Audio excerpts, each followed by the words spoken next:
অজ্ঞানতিমিরান্ধস্য জ্ঞানাঞ্জনশলাকয়া চক্ষুরুন্মিলিतं येन তস্मै শ্রীগুরুবে নমঃ। বন্দে শ্রীকৃষ্ণচৈতন্য নিত্যানন্দ সহোদিত গৌরাদয়ে পুষ্পবন্ত চিত্রসন্ধৌ তমোনদো আজানুলম্বিত ভুজো কনকাবদাতো সংকীর্তনৈকপিতরো কোমলায়তাক্ষো বিশ্বম্ভরো দ্বিজবরো যুগধর্ম পালো বন্দে জগত প্রিয় করো করুণাবতারো। নমো নলিন নেত্রায় বেণু বাদ্য বিনোদিনে রাধাধরো সুধাপান শালিনে বনমালিনী। প্রথমে আমি ভক্তিরসপাত্র অকিঞ্চন বৈষ্ণব মহাভাগবত মহাপুরুষ শ্রী শ্রী শিবানন্দ বাবার চরণ কমল আমার কোটি কোটি দণ্ডবত প্রণাম। আর সমস্ত রূপানুগ গুরুবর্গ গুরু পরম্পরা আবার সমস্ত আচার্যবর্গের চরণ আমার কোটি কোটি দণ্ডবত প্রণাম। আর উপস্থিত সমস্ত কৃষ্ণ প্রেম অনুরাগী গৌর ভক্তবৃন্দের চরণে আমার কোটি কোটি দণ্ডবত প্রণাম। চৈতন্য মহাপ্রভু আমাদেরকে শিক্ষা দিয়ে গেছেন কীর্তন করার জন্য, শ্রবণ করার জন্য, চিন্তন করার জন্য, মনন করার জন্য। কারণ কথার মধ্যে এত শক্তি যে এটা দিব্য লোকের সন্দেশ বাহক এই কথা। এই কলিহত জীব আমরা এই সংসার চক্র থেকে মুক্ত হওয়ার কি সাধন আমরা করতে পারবো, কি সাধ্য সাধন আমরা করতে পারবো? কারণ আমাদের ক্ষেত্রই ঠিক নেই। আমাদের গুরুদেব উপদেশ দেন আমাদেরকে, বাবা আমাদেরকে উপদেশ দেন সাধন করার জন্য। আমরা চেষ্টাও করি, জীব চেষ্টা করে, কিন্তু আমাদের যে অন্তঃকরণের বৃত্তি, কি বৃত্তি? এই যে ভবনমুখী বৃত্তি, মানে জড় বিষয় প্রতি যে আসক্তি, যে সেটাকেই বলা হয় ভবনমুখী বৃত্তি, সেটা কিন্তু আমাদের হৃদয় থেকে সহজে যায় না। বিষয়ে নিমজ্জিত এই চিত্ত মানে বৃত্তিতে কৃষ্ণ ভক্তি মানে সুদুর্লভ। যে হৃদয়ে মানে বিষয়ের প্রতি আবেশ মানে তখন সেটা জমা হয়ে চিত্তকে মলিন করে রাখে। কারণ আবর্জনা জমে আছে আমাদের এই চিত্তে, মলিন হৃদয়ে। তাই ভগবৎ স্মৃতি মানে বা আনন্দ অথবা প্রেম উপলব্ধি কখনো সম্ভব নয়। কারণ বিষয় বাসনা খুবই মারাত্মক, ডেঞ্জারাস। বিষয় চিত্তানাং কৃষ্ণ ভক্তি সুদুর্লভ। এই অনিত্য বস্তুর জন্যই এই ভগবৎ চরণ থেকে বিমুখ হয়ে এই জড়বস্তুর প্রতি আসক্ত হয়ে আমরা এখানে সুখ আছে বলে মনে করে এইগুলি পাবার জন্য, উপভোগ করার জন্য আমাদের সমস্ত চেষ্টা, আমরা দিনরাত সেটাই চেষ্টা করছি সুখ পাওয়ার জন্য, আনন্দ পাওয়ার জন্য। আমরা বলি হ্যাঁ, আমরা যখন সুখ পাই না, যখন জপে মন বসে না, আমরা গুরুদেবের কাছে গিয়ে বলি আমার জপে মন বসে না গুরুদেব, হরি কথায় মন লাগে না, আমার ভালো লাগে না। কারণ আমরা সংসারী জীব, আমরা তাই তো বলি, আমরা অজুহাত দেখাই আমরা সংসারী জীব, কত কাজ সংসারের, মায়াবদ্ধ জীব আমরা। তাই মন লাগে না, মন বসে না জপে, তাই ভোজন সাধন হয় না। যার প্রতি, আর সেটাও আমরা ভাবি যার প্রতি গুরুদেবের কৃপা আছে তারাই শুধু পারে ভজন করতে, অন্যরা পারবে না। কিন্তু এটা সম্পূর্ণ সত্য নয়। এইভাবে আমরা নিজেকে নিজে আমরা ঠকাচ্ছি, নিজের দোষ ঢাকবার জন্য আমরা। কারণ সংসার আমাদের ভালো লাগে, এটা সত্যি, সংসার আমাদের ভালো লাগে। আর চৈতন্য মহাপ্রভু আমাদেরকে সেটাই নির্দেশ দিয়ে গিয়েছিলেন তার পরিকরদের, পার্শ্বদের, সংসার। কারণ কলিযুগের সংসার ত্যাগ করা, সন্ন্যাস নেওয়া উচিত নয়। 5টা জিনিস নিষিদ্ধ। আবার আমি পুনরাবৃত্তি করছি না, আমি এগুলি আমার আগের ইউটিউবে সবই আছে, আমরা অলরেডি আলোচনা করেছিলাম 5টা যে কলিযুগের নিষিদ্ধ। যাই হোক, সেই জন্য বলছে যে আমরা নিজের দোষ ঢাকবার জন্য, কারণ আমাদের সংসার ভালো লাগে, এই বিষয় কামনা অথবা মানে বিষয় কামনা বাসনা আমরা উপভোগ করতে চাই, এটা তো সত্যি। তাই এটা আমরা ঢাকবার জন্য আমরা একটা এক্সকিউজ মানে একটা বাহানা আমরা বানাই, মানে বাহানা বানাই যে আমরা এটা করতে মন বসে না, টাইম কোথায়, এইসব আমরা বলে বাহানা বানাই। আমরা বলি সংসারে আমরা ফেঁসে আছি, আমরা সাধারণত সেটাই আমরা বলি যে আমরা সংসারে আমরা ফেঁসে আছি। আর সংসার মানে সত্যি কি সংসারে আমরা ফেঁসে আছি? সংসার আমাদেরকে ফাঁসায়নি, এই দেহ আমাদের বন্ধনের কারণ নয়, সেটা আমাদেরকে বুঝতে হবে। সংসার আমাদের বন্ধনের কারণ নয়, আর এই দেহ, এই তনু আমার বন্ধনের কারণ নয়। মনেই হচ্ছে আমার বন্ধনের কারণ, আমার মনটাই হচ্ছে বন্ধনের কারণ। কারণ মনের মধ্যেই বাসনা কামনা রয়েছে, আমার দেহে নয় মনে। আর সংসার, তাই তো বলা হয় সংসার বন্ধনের কারণ নয়, আসক্তি এই বন্ধনের কারণ। এই মনের মধ্যে যে বাসনা কামনা, এই যে বিষয়বস্তুর প্রতি আসক্তি, সেই জন্য বলা হচ্ছে আসক্তি হচ্ছে বন্ধনের কারণ, সংসার বন্ধনের কারণ নয়। এটা আমাদের বুঝতে হবে, মন দিয়ে শুনবেন। এই আসক্তির জন্যই আমরা কর্ম করছি, যেই কাজে রুচি আছে বেশি সেই কাজেই তো আমরা করছি, নাইলে তো আমরা কর্ম করতামই না। প্রয়োজন বোধে আমাদের কর্ম চেষ্টা, মানে আমাদের প্রয়োজন বোধের জন্য আমরা কর্ম করি। সব প্রাণী, শুধু মনুষ্যই নয়, এই 84 লক্ষ জনের মধ্যে যে প্রাণীরা আছে সবাইকে কর্ম করতে হয়। প্রয়োজন বোধের জন্য আমরা কর্ম করি। যার যেই কাজে রুচি তার জন্য মানুষ সময় যেভাবেই হোক বের করে নেয়, মানে যেভাবে হোক বের করে নেয়। যে জুয়া খেলে, সে জুয়া খেলার জন্য সকাল থেকে রাত পর্যন্ত সে মানে বসে জুয়া খেলে, সেই সময় তার টাইম তার প্রয়োজনের জন্য, তার সেই কাজের রুচির জন্য সে অটোমেটিক সে তার মানে সময় তার নিজেই বের করে নেয়। তার খাওয়ার সময় পর্যন্ত নেই, এতই আসক্তি এর প্রতি। মানে বাজি রেখে খেলে কি হয়, নিঃস্ব হয়ে যায়। এটা একটার পর একটা বাজি লাগাতে থাকে জুয়া খেলায়। এইভাবেই এক রাতেই মানে ফকির হয়েও যায়। এতই নেশা, এটাই তার প্রয়োজন বোধ। এই যে জুয়া খেলাটা, এটাই তার প্রয়োজন বোধ, এটাতেই তার রুচি, এটাতেই আনন্দ। অনেকে আবার খেতে ভালোবাসে, খাওয়ার মধ্যে আনন্দ খুঁজে। তাই তো আমরা দেখছি প্রয়োজন বোধেই আমাদের কর্মের মানে প্রেরণা দেয় আমাদেরকে, প্রয়োজন বোধে আমাদের কর্মের প্রেরণা দেয়। আর তার জন্য আমাদের কি এইসব কর্ম করার জন্য অর্থের প্রয়োজন, তার জন্য অর্থ, কোথায় অর্থ পাওয়া যায়? আর সৎ পথে যদি না পাওয়া যায়, না মেলে, অসৎ উপায়েও চুরি ডাকাতি করে অর্থ উপার্জন করে মানুষ। তার একটাই মাত্র কারণ, আসক্তি। মানে আমাদের সবচেয়ে বেশি যে কি প্রয়োজন সেটা আমাদের জানা নেই, আমাদের সেই প্রতি আমাদের জ্ঞান নেই। কারণ এই যে ভোগ্য বস্তু সবই অনিত্য, কারণ আমাদের ভগবানের কথা রুচি হয় না আমাদের। আর ভগবান শ্রীকৃষ্ণ অর্জুনকে বলেছিলেন যে নমাং দুষ্কৃতেন, আপনার মন দিয়ে শুনবেন, নমাং দুষ্কৃতেন নোমাং দুষ্কৃতিন মূঢ়া প্রপদ্যন্তে নরাধমা মায়া অপরিত জ্ঞান আসুরং ভাবমাশ্রিত। 7 নম্বর অধ্যায় 15 নম্বর শ্লোক। সেটা হচ্ছে যারা মূঢ় বা নরাধম এবং মায়ার দ্বারা যাদের জ্ঞান অপহৃত হয়েছে, এবং যারা আসুরিক ভাব সম্পন্ন মানুষ, আসুরিক প্রকৃতির, সেই সমস্ত দুষ্কৃতিকারীরা কখনো আমার শরণাগত হয় না। এই 4 রকমের মানুষ, তারা কখনো ভগবানের শরণাগত হয় না। এখানে বলা হয়েছে মূঢ়া, নমাং দুষ্কৃতি মূঢ়া, মানে মূঢ়া মানে বোকা লোক। মানে তাই তো বিশ্বনাথ চক্রবর্তী ঠাকুর আমাদের এক আচার্য, তিনি কর্মীদেরকে তিনি বলেছেন গাধা বলেছেন, বোকা মানে, কারণ গাধা বলেছেন মানে কর্মীদের। কারণ গাধা কেন বলেছেন? গাধা মানে এই যে গাধাটা, এই যে ধোয়া, গাধাটাকে তার পিঠের মধ্যে 10-15 মণ মানে কাপড়ের বোঝা দেয়, আর গাধাটা বইতে থাকে নদী পর্যন্ত গিয়ে, ঘাটেতে যায় কাপড়গুলো। কিন্তু এই কাপড়গুলো কিন্তু একটাও কিন্তু এই গাধার নয়, কিন্তু সে সেটা জানে না।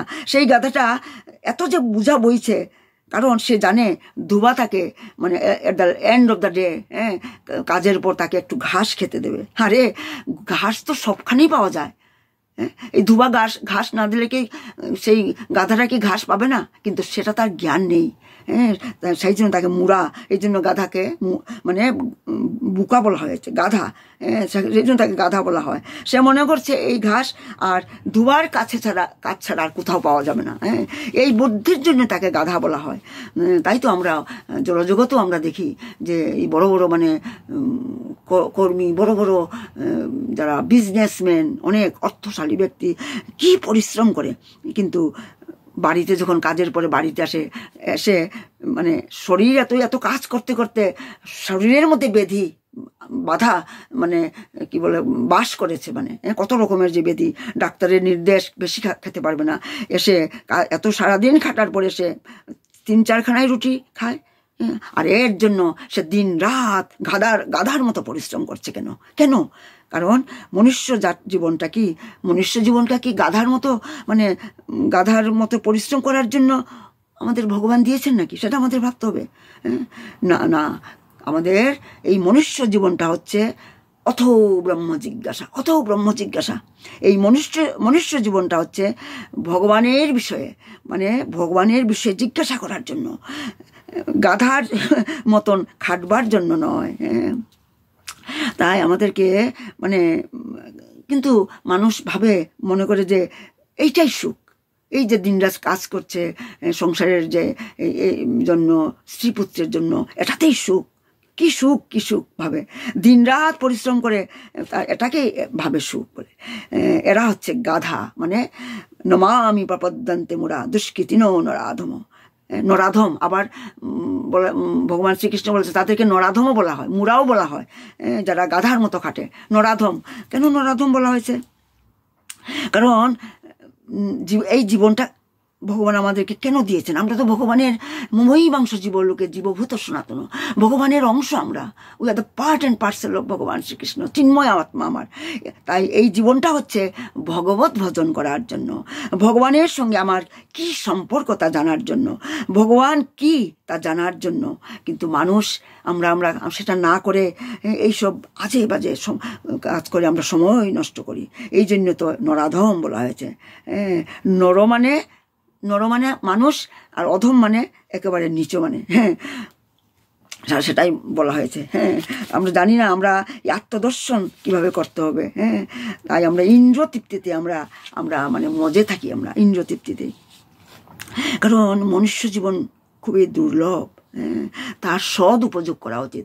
তাই তো চৈতন্য মহাপ্রভু এই ভগবত ভক্তি ভজনের মানে উপদেশ তিনি শ্রী রূপ গোস্বামীকে তিনি দিচ্ছেন। রূপ গোস্বামী তিনি হচ্ছেন শ্রীকৃষ্ণ লীলার 5,500 বছর আগে তিনি ছিলেন রাধারানীর সখী, তিনি মঞ্জরী ছিলেন, রূপমঞ্জরী ছিলেন।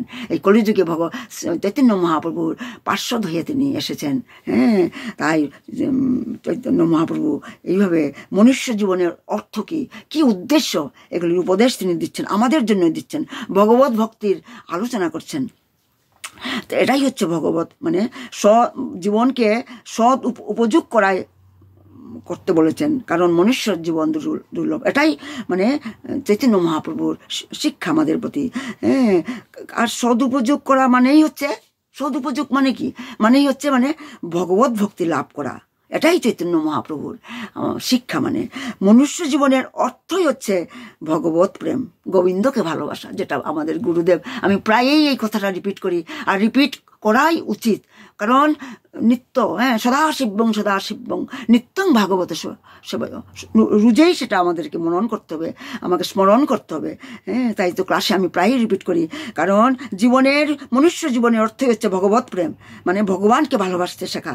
সবই পুংসাং পর ধর্ম যত ভক্তি অদক্ষজ। অনেক ধর্ম আছে, অনেক ধর্ম আছে। ভাগবত বলছে এটাই হচ্ছে শ্রেষ্ঠ ধর্ম। কোনটা? মানে যে ভক্তির দ্বারা ভগবত কারণ কোনটা শ্রেষ্ঠ ধর্ম? মানে এই যে সবই পুংসাং পর ধর্ম যত ভক্তি অধক্ষজ। কারণ অনেক ধর্ম আছে, যে ভক্তির দ্বারা ভগবত ভক্তি হয় সেটা ভগবান নিজেই স্বীকার করেছেন। আর ভাগবত বলছে যে এটাই হচ্ছে শ্রেষ্ঠ ধর্ম। ভাগবত ধর্ম কি? ভাগবত ধর্ম হচ্ছে ভগবানকে ভালোবাসা, গোবিন্দকে ভালোবাসা, রাধারানীর চরণে পৌঁছে যাওয়া, গুরুদেবের আশ্রয় লওয়া, এইগুলি হচ্ছে ভাগবত ধর্ম। সেটাই। আর আর যেই ভক্তির দ্বারা আমরা ভগবত ভক্তি মানে লাভ হয়, সেটা ভগবান নিজেই বলেছেন, সর্বধর্মান পরিত্যজ্য মামেকং শরণং ব্রজ, মামেকং শরণং ব্রজ। সব কিছু পরিত্যাগ করে আমার শরণে আসো, সেটাই তো শ্রেষ্ঠ ধর্ম, এটাই হচ্ছে আসল ধর্ম। এটা চালাকি ধর্ম নয়, ছল ধর্ম নয়। কারণ ভাগবতে কোনো এই ছল নেই, চিটিং নেই। এটা মানে মানে নির্মৎসর। আর কিন্তু এই সংসার সবাই সবাই মৎসর। মৎসর মানে কি? চালাকি। যেখানে মৎসর মানে যারা মানে হিংসা, মৎসর মানে যারা পরের উন্নতি দেখতে পারে না, এমনকি নিজের ভাই, তার ভাই যদি উন্নতি করে সেটাতেও সহ্য করতে পারে না, সেটাই হচ্ছে সংসারটাই হচ্ছে মৎসর। আর বৈকুণ্ঠ জগতের কথাটা অন্যরকম, সেখানে সব নির্মৎসর। বৈকুণ্ঠে যদি কোনো ভক্ত যদি মানে ভগবত ভক্তিতে উন্নতি করে, সেখানে কেউ কাউকে হিংসা করে না, আরো উৎসাহ প্রদান করে, সেখানে নির্মৎসর। কিন্তু জড়জগতে সবই উল্টা। মানে বৈকুণ্ঠ জগতে থেকে যদি কেউ যদি মানে মানে আমার থেকে বেড়ে যায়, উন্নতি করে, তাহলে তারা তাকে মানে নিন্দা করে না, বা আমার চেয়ে অনেক বেড়ে গেছেন, আমি তো ভগবানের সেবা কিছুই করতে পারিনি, ইনি তো কত করছেন। এটাই হচ্ছে বৈকুণ্ঠ জগতের উপলব্ধি। মানে আরেকজনকে দেখে শেখে, মানে অনুপ্রেরণা পায়, প্রেরণা পায়। সেখানে হিংসার স্থান নেই, মানে সেটা হচ্ছে নির্মৎসর। আর ভৌতিক জগতে আমাদের কি উপলব্ধি? কি ও আমার থেকে বেশি এগিয়ে গেছে, আমার থেকে বেশি ভালো বলতে পারে, আমার মানে ওকে আমাকে কি করে ডাউন করতে হয়, ডাউন দিতে হবে, নিচে নামাতে হবে। এইগুলি মৎসর ধর্ম, এই জড় জগতের আমাদের উপলব্ধি। এই জন্য ভগবত ভক্তি তত্ত্ব যেটা পরম নির্মৎসর, পরম নির্মৎসরণা শতাম, সেখানে খলতা নেই, হিংসা নেই। সেই জিনিস আনতে হলে আমাদেরকে ভগবত ভক্তি আমাদের মনে আনতে হবে। সেই জন্য আমাদেরকে সৎসঙ্গে রোজ আমাদেরকে যোগদান করতে হবে, যেটা আমাদের গুরুদেব নির্দেশ দিয়েছেন। রোজ ভাগবত শুনতে হবে, চৈতন্য চরিতামৃত শুনতে হবে, শ্রীমদ্ ভাগবতম শুনতে হবে। তাই তো আমাদের আচার্য কি সুন্দর করে গিয়েছেন, মনুষ্য জন্ম পাইয়া রাধা কৃষ্ণ না ভুজিয়া জানিয়া শুনিয়া বিষ খাইনি। তাই তো আমরা করছি। আমি মনুষ্য জীবনটা পেলাম আর রাধা কৃষ্ণ ভোজন করতে পারলাম না, তার কারণ আমি নিজেই জেনে শুনে আমি বিষ খেয়েছি। আমি জানি আমার কি করতে হবে, তাই তো বলা হয়েছে আমি জেনে শুনে বিষ খাচ্ছি। মানে হরি হরি বিফলে জনম গুয়াইনু, এইভাবেই। কারণ তাই জন্য আমাদেরকে উদ্ধার করার জন্য, আমাদেরকে আমাদের গুলোকে ফিরিয়ে নেওয়ার জন্য ভগবান শ্রীকৃষ্ণ তিনি এসেছেন ভক্তরূপে। আর আমাদের জন্য নিয়ে এসেছেন গুলোকের প্রেম ধন হরিনাম সংকীর্তন। যেজন ভোজে সেই বড় চতুর। এই যে গুলোকের প্রেমধন, সেটা কি? এই হরিনাম, তারক ব্রহ্মনাম, কলিযুগের এটাই হচ্ছে যুগধর্ম। এটা হচ্ছে গুলোকের প্রেমধন। এটা কিন্তু এই আমাদের ভুলোকের জিনিস নয়, কিন্তু এই হরে কৃষ্ণ মহামন্ত্র এটা বৈকুণ্ঠ জগতের মানে মন্ত্র, মানে কথা। এটা নারদ মুনি এখানে নিয়ে এসেছেন। কিন্তু সেটাতে আমার রতি না জন্মিল, আমার কথাই বলছি, এটাতে আমার রতি জন্মিল না কেন সেটা আমাকে ভাবতে হবে। কারণ আমার হৃদয় বিষয় জলে দিবানিশি হিয়া জলে তরিবারে না কইনু উপায়। মানে সর্বদাই আমরা বিষয়ের চিন্তায় আমাদের হৃদয় জ্বলছে। সেটাকে আমরা অস্বীকার করতে পারবো? কেউ যদি বলে না না না আমি সারাদিন আমার বিষয় বাসনা নেই, সেটা আমরা বলতে পারবো না। সেটা সবাই হৃদয় জ্বলছে, কোনো না কোনো জ্বালায় জ্বলছে, সেটা কেউ অস্বীকার করতে পারবে না। যে যতই বলুক যে আমি ভালো আছি, কিন্তু তার বুক জ্বলছে। তাই তো আমাদের আচার্যরা গিয়ে থাকেন, সংসার দাবা নলির লুক ত্রাণায় কারুণ্য ঘনা ঘনতম প্রাপ্তস্য কল্যাণ গুণারবশ বন্দে গুরু শ্রী চরণারবিন্দম। এই সংসার দাবানল, এই সন্তপ্ত লোক সকলের পরিত্রাণের জন্য যে কারুণ্য মানে করুণতা মানে কারুণ্য এই বাড়ি মানে প্রাপ্ত হয়ে কৃপা বাড়ি বর্ষণ করেন। আমি সেই মহান মানে সেই মহান কল্যাণ গুণনিধি শ্রী গুরুদেবের পাদপদ্মে আমি বন্দনা করি। কারণ এই সংসার দাবানল, দাবানল একটা বনের মধ্যে যখন দাবানল জ্বলে ওঠে, দাবানল কিভাবে জ্বলে ওঠে? নিজের থেকে জ্বলে ওঠে। কেউ গিয়ে আগুন লাগায় না।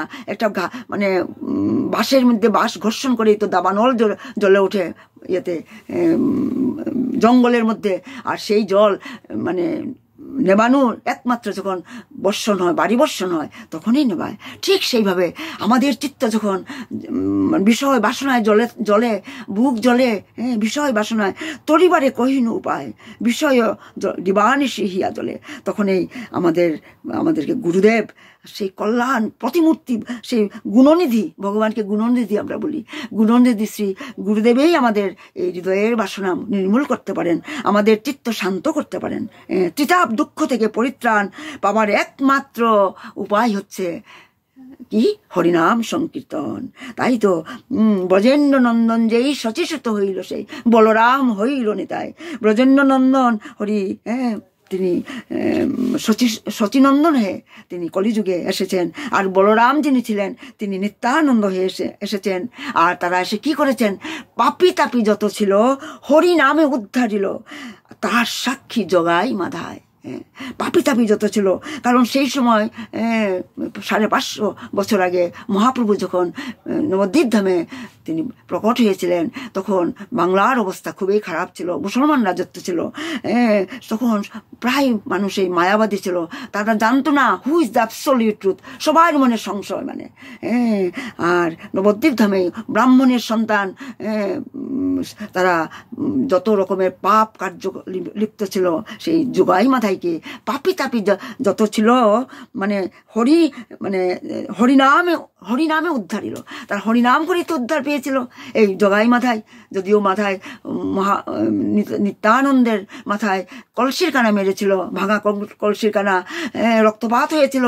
আর মহাপ্রভু দৌড়ের ছুটে এসেছিলেন তার প্রিয় ভাই মানে কথা জেনে। হরিদাস ঠাকুর দৌড়ে গিয়ে জানিয়েছিল, প্রভু প্রভু মাথায় তোমার ভাই নিত্যানন্দকে মেরেছে, রক্তপাত হয়েছে।